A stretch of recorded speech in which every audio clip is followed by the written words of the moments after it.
my previous company, they were like, can you talk about us more? And I was like, no. I was just like, 98% of the content that I created actually never mentioned Alice before. And I still drove $2 million in pipeline in 2 years. And 60% of that closed just from creating content without ever mentioning them.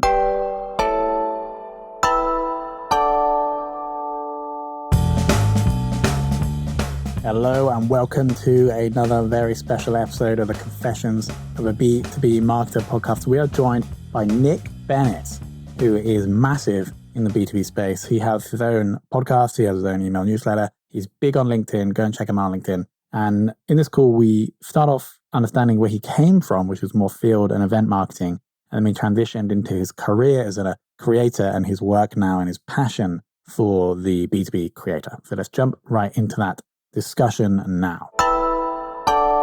Nick, welcome to the show. Thank you so much for having me. I feel like you're everywhere. Like wherever I look, Nick Bennett's face is there. I try to be everywhere that I can. I feel like content allows you to do that to a certain degree. And I'm sure we're going to be getting to that later in the episode. I've obviously been doing my research and I want to start off kind of where it feels like you started off in the world of marketing in field. So we're going to define that, understand a bit more about that. And then we're going to follow your career almost, because then we move more into events, and then ABM. And then also you've become this kind of like face of B2B almost. So I want to dig into like audience building and LinkedIn. How does that sound? Sounds great to me. So can we first define field marketing? Because maybe I'm a little bit naive about this. Yeah, so I think that there's a misconception of what field marketing is. So field marketing 1.0 was very much event driven. It was like, hey, you would go do a trade show booth, you would pass those leads to the SDR. There was really no integrated approach into your go-to-market strategy.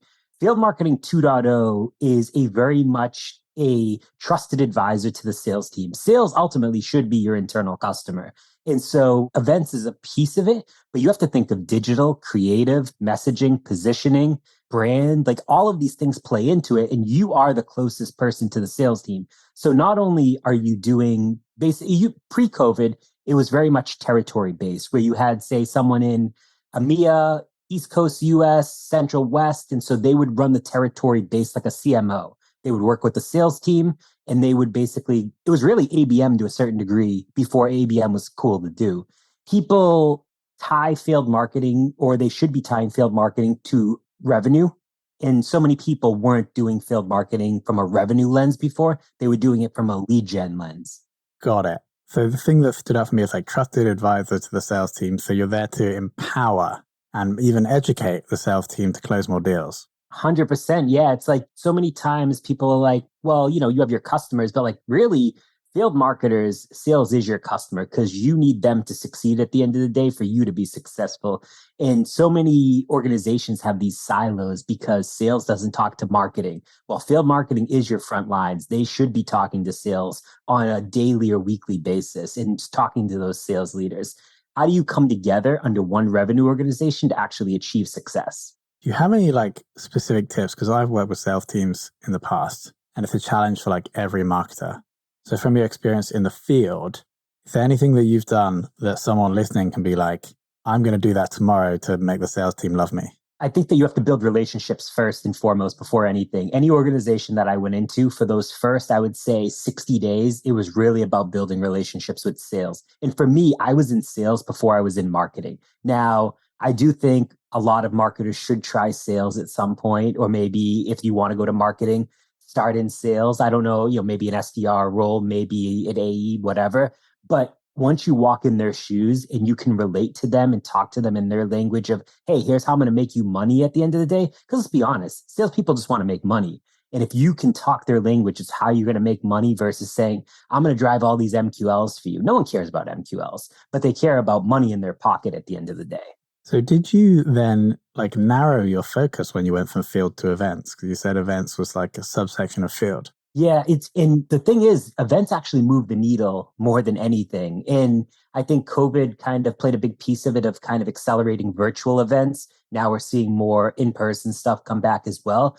But events, if done right, and I'm not saying that you should go out and sponsor a trade show booth and spend $250,000 to be there, because what you're going to do is you're going to sit there and you're going to scan all these leads that will come here and no one's going to follow up and they just want the free swag. Now, what I do think you should do from an event perspective is focus on micro events and creating these elevated experiences for your prospects and customers. That's what's going to move the needle. Those conversations that you can't replace, virtual or in person, you capture a lot of stuff when it's, say, a group of 20 people. First, going back to like the big events, because I think you know Arthur from Chili Piper, right? Quite Yep. well. We had an episode that's going to come out soon. His event strategy, I think, is sick, where he's doing the filming, and then that's like the so for people that are listening, Arthur will like go with a camera and ask questions to people, and then we'll also publish that content on LinkedIn, etc. What do you think about that strategy, Nick? Yeah, 100%. Arthur and I have talked about this a bunch. And so before he started doing that, him and I talked about like, hey, this is how content should tie back to your top line, like digital strategy when you do events in person. And we talked about, I think we were at an event together probably last year sometime, maybe early last year. And we walked around all the trade show booths. And I would say there was 100 exhibitors there. I would say about 93 of them were just sitting at your booth and not out trying to engage you to get you to come in. And this is Martech specifically, but like, think about that. All these people are just sitting there waiting for their prospects to come to them. Why aren't you out there engaging, capturing that content, and then distributing that content to put them at the center of everything? It goes back to like a people first go to market versus a company first go to market. When you put the person at the front and center of everything, you're going to be a lot more successful. Makes total sense. Let's, if you're happy to share like the micro event playbook. So what's like step one to pull off a great micro event? I think it's understanding what are the outcomes that you're looking to achieve. So, for example, are you looking to drive in micro events usually aren't for top of funnel. They're usually for middle and bottom of the funnel kind of deal acceleration or even customer expansion, for example. So you need to figure out what is the outcome you're looking to achieve here. Now, you might sprinkle some top of funnel prospects in there because your customers are going to be there. They're going to be your best seller at the end of the day. But what's that experience you want them to have? So many people do dinners, and dinners are cool. Like, yeah, you could go to New York City and spend $10,000 on a dinner, or you could rent out the Nike facility in Chicago and you could basically get everyone to create custom Nike shoes. I've done this before. And at the end of the day, you have great conversations, but someone gets to leave with a $200 pair of Nikes that they built themselves to give for themselves or their kids or whatever. Now, that changes the whole conversation things because people are going to remember that. If you can create an experience where people are going to remember what you did for them versus just saying, hey, here's a 45-minute sales pitch. And then, oh, by the way, you have 15 minutes to mingle. And I mean, people are busy. No one wants to do that. And especially with how the economy has changed, not as many people are traveling anymore. And it's like, why do I need to go travel to these events if I can do it virtually? But if you create an experience of something that people want to do, then it's a great example. And I'll give you another example. I'm doing the first ever creators retreat in Costa Rica the first week of November. And it's 20 of us, small group, and we're getting together to basically just have master classes, workshops around how to be a better creator at the end of the day. And we've rented 3 Airbnbs right on the beach. And we have all these excursions. It's to build relationships. Kyle Lacey's coming, like Morgan Ingram. Like we have all these people that are coming. And we sold tickets to it. I was like, I don't know. Are people actually going to pay $3,000 to come to Costa Rica? And we sold out literally. I think I made 2 LinkedIn posts. That's it. And sold all the tickets. Got it. And so that isn't for like any other business. That's like your own thing that you're setting up. Exactly. Yeah. At the end of the day, the more I think about it, I want to build the Nick Bennett brand because ultimately that's going to create and kind of drive everything else. But yeah, I mean, ultimately the companies that I work for will benefit from that, but I don't want to associate it with them because at the end of the day, people first go to market, people remember the person behind it versus the company.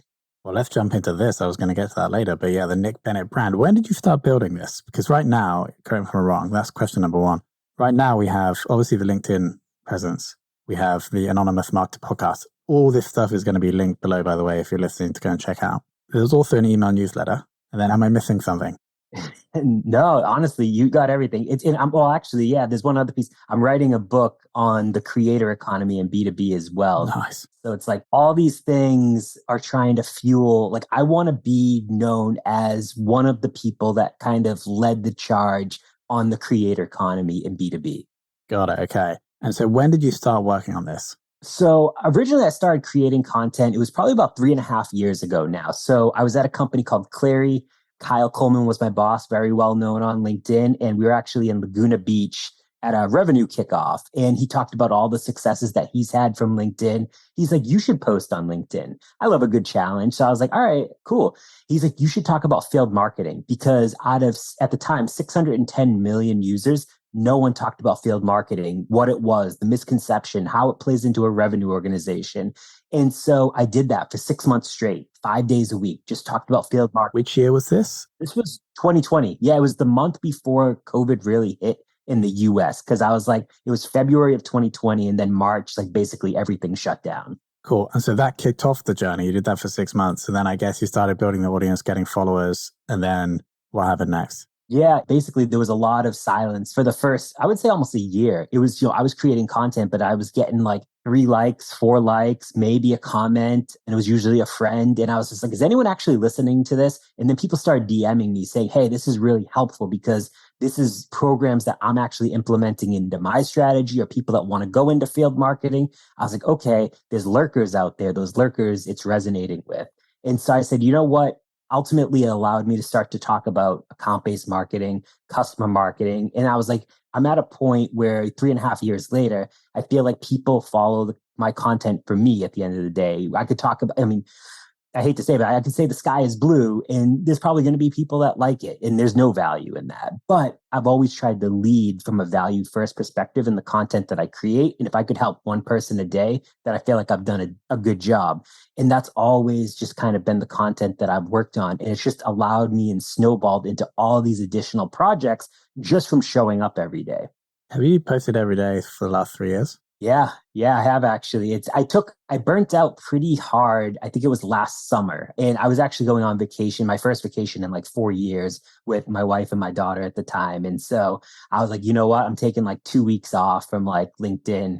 And I just completely deleted the app, shut it down. And it was like so needed because I was like, listen, if creating content ultimately feels like a job and you're not being paid for it, I don't want to do it. I want this to feel like something that it's fun to do. It's a creative outlet for me.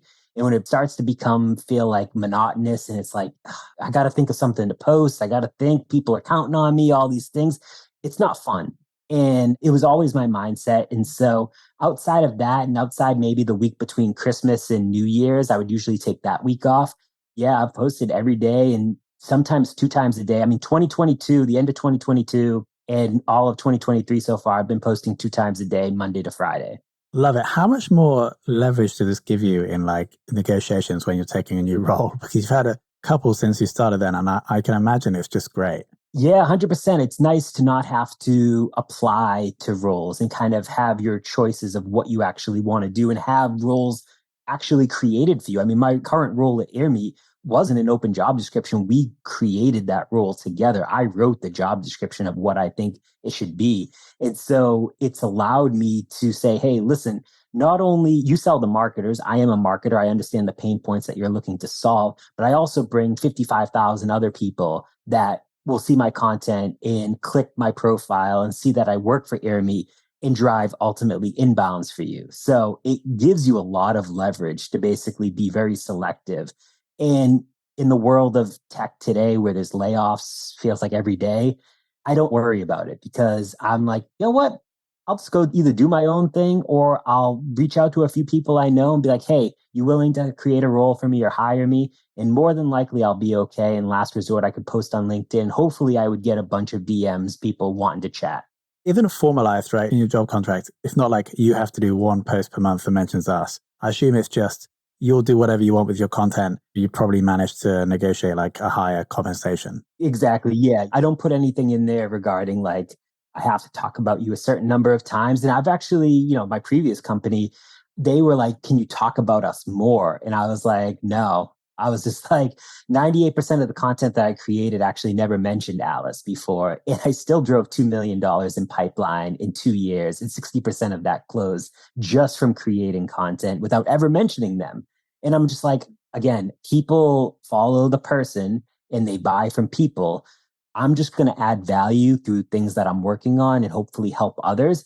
If they have a need, they're going to reach out because they're going to remember your name. I love that you have the stats on the pipeline driven from the last role. I bet that was very powerful. Is the goal longer term to be like Nick Bennett full time? Yeah, it's definitely in the cards. I'm trying to figure out what that actually looks like. I've been writing some posts that have kind of hinted like, hey, what do you actually need to become a full-time content creator in 2023? And in my newsletter, I'm actually writing because I have a lot more thoughts on that. Like I'm writing a deeper piece of like, if you want to go full on and be a creator in 2023 and just say like, hey, this is what I'm going to do. How am I like, what do my revenue streams look like? And for me, it's brand deals, it's advising, a little bit of consulting, and then the podcast sponsorships.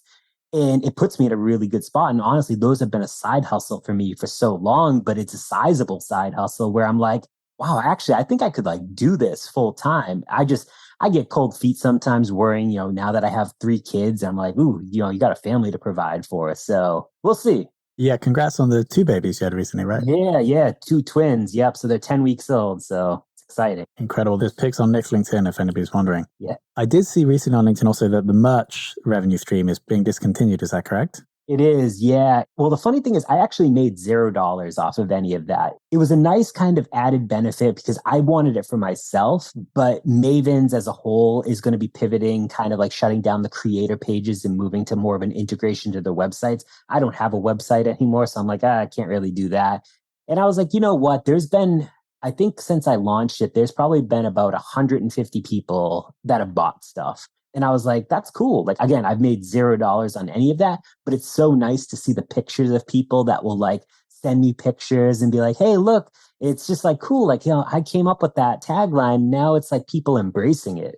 So I think I either saw this on LinkedIn or maybe I counted, but roughly 50 guest podcast appearances. I assume that's been over the past 3 or so years since you've been like focused on this. Yeah. How impactful, well, A, how do you do that? B, how impactful has that been in like growing your profile, do you think? Yeah, I think it's been very, very impactful. And I think one of the pieces were like originally a lot of the podcasts I did early on were about field marketing. Because again, no one was talking about it. People wanted to understand what it was. Ultimately, that transitioned to account-based marketing. People were like, hey, what does your ABM playbook look like?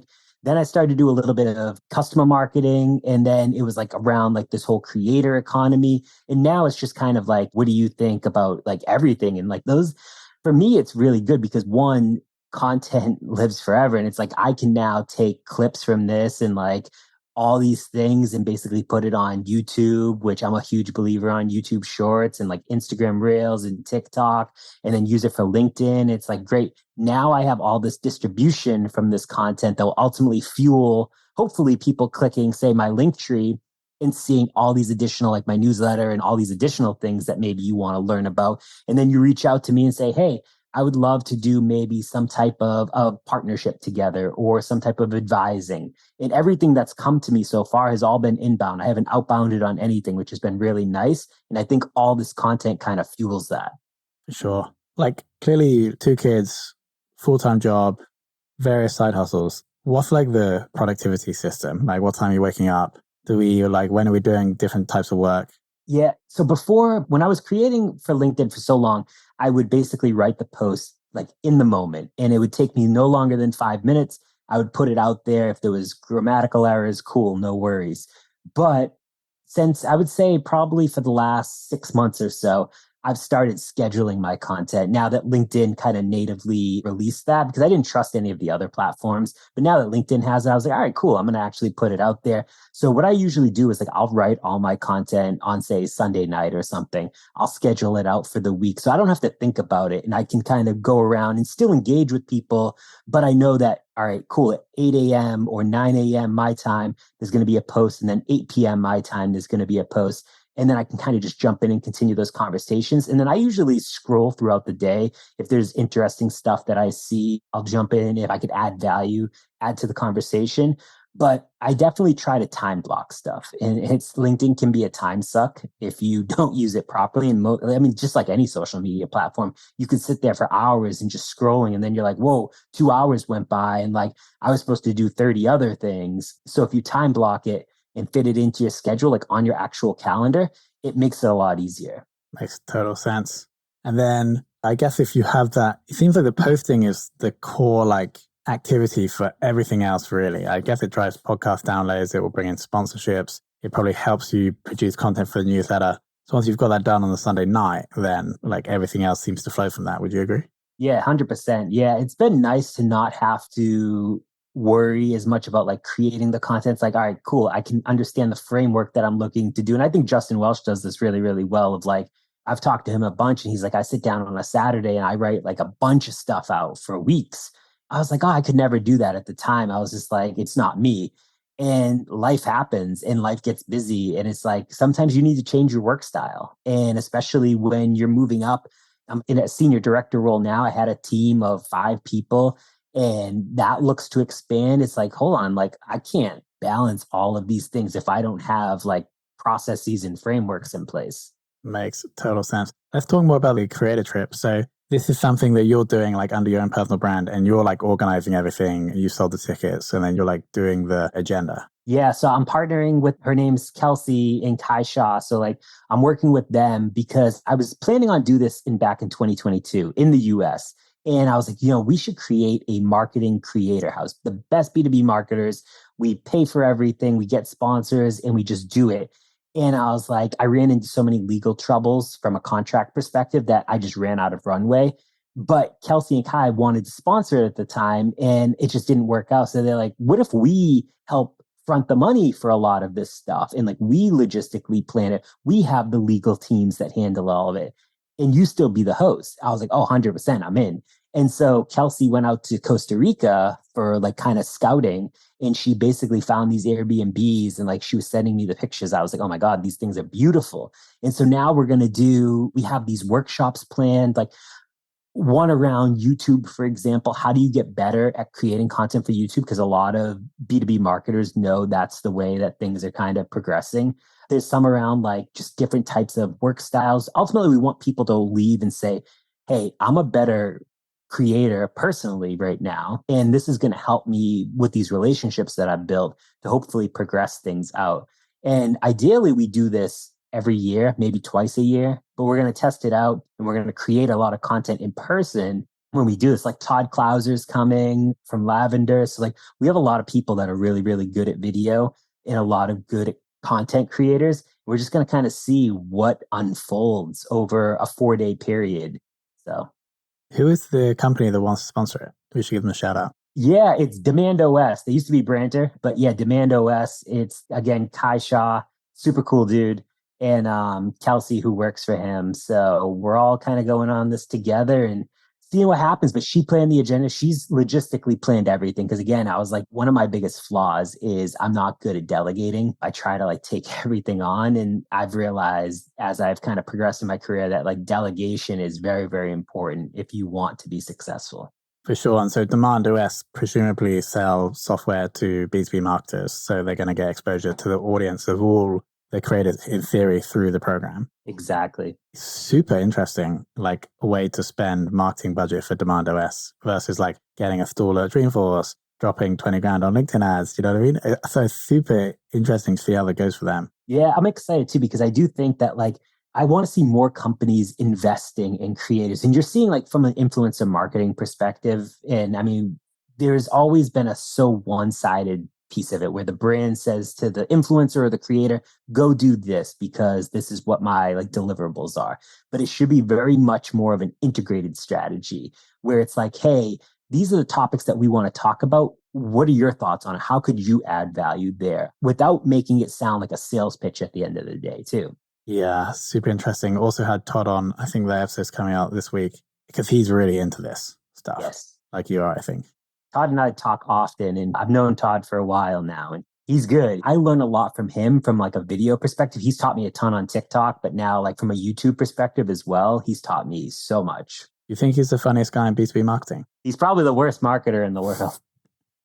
Exactly. So if we're forecasting forward, let's say 3 to 5 years, how do you see the B2B influencer space evolving? Like, what are we going to see?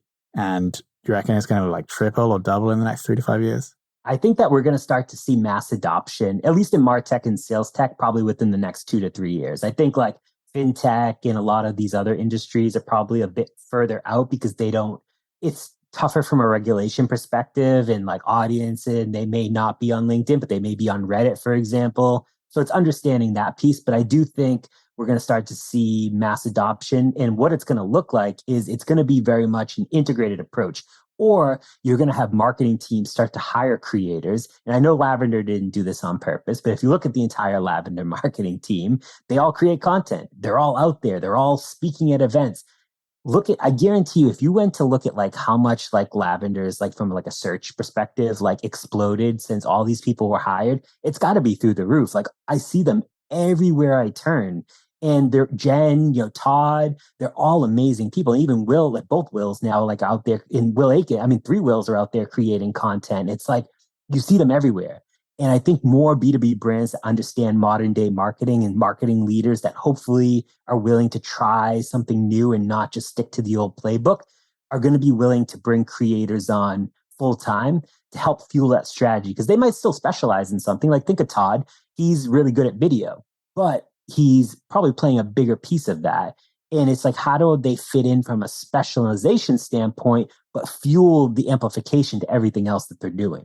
So what essentially is going to happen, like if your prediction is correct and these B2B marketing leaders are going to look to work with more creators, that means that the cost of the creator is going to go up if supply isn't increased.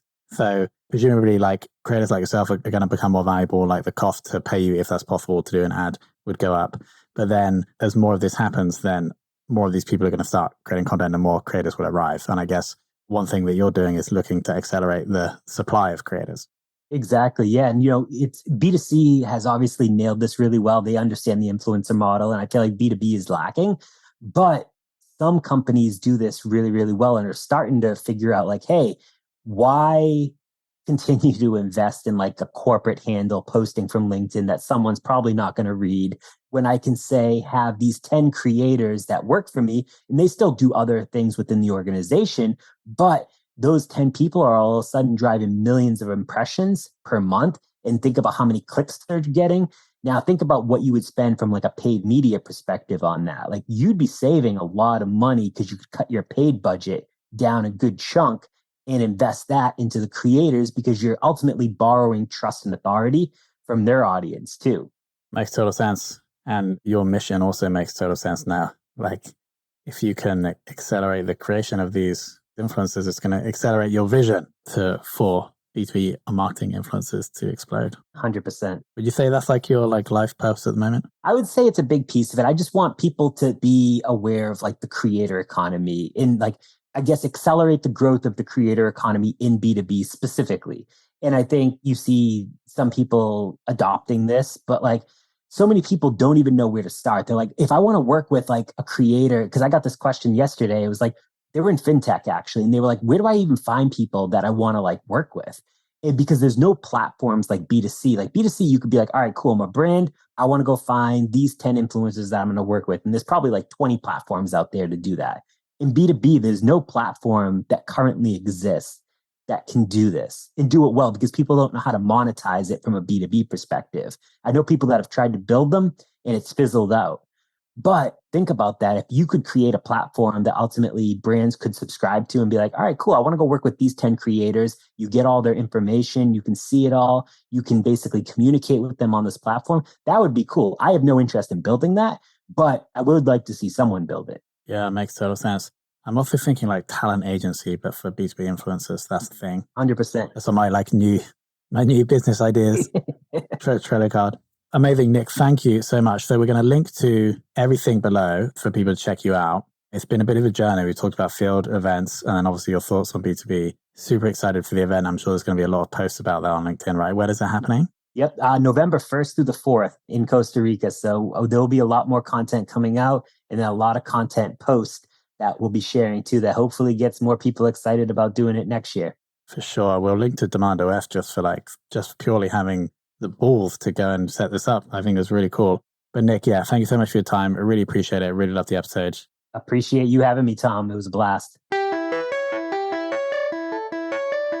All right. And thank you, Nick, for coming on and sharing all your wisdom regarding event and field marketing, but also about the world of B2B creators. We truly appreciate it. If you listening have any feedback, please go to Apple Podcasts, leave us a rating and review. I'll get it read out on the show if you send me a screenshot. And of course, thank you for listening.